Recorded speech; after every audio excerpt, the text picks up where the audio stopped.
O'tgan yillar mobaynida yurtimizda amalga oshirilgan ulkan islohotlar, ro'y berayotgan o'zgarishlar zamirida hech shubhasiz ijtimoiy-iqtisodiy hayotimizning turli jabhalarida samarali mehnat qilayotgan yurtdoshlarimizning beqiyos hissasi bor. Prezidentimizning bayram arafasida qabul qilgan qator farmonlariga muvofiq bir qator yurtdoshlarimiz davlatimizning yuksak unvonlari, orden va medallari bilan, shuningdek mustaqillikning 30 yilligi esdalik nishoni bilan taqdirlandilar. Bu esa xalqimizga yanada ko'tarinki kayfiyat, kuch-quvvat bag'ishlamoqda.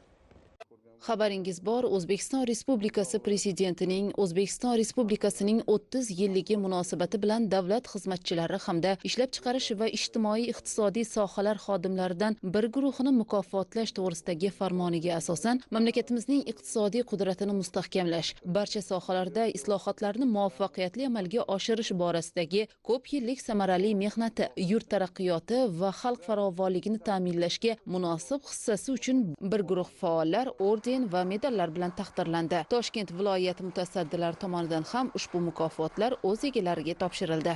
Hamyurtlarimizning el-yurt oldidagi mehnatlari, xizmatlarini e'tirof etilishi va munosib taqdirlanishi yoshlarni yuksak marralar sari ruhlantirish, vatanga sadoqat tuyg'ularini kuchaytirishga ko'maklashadi.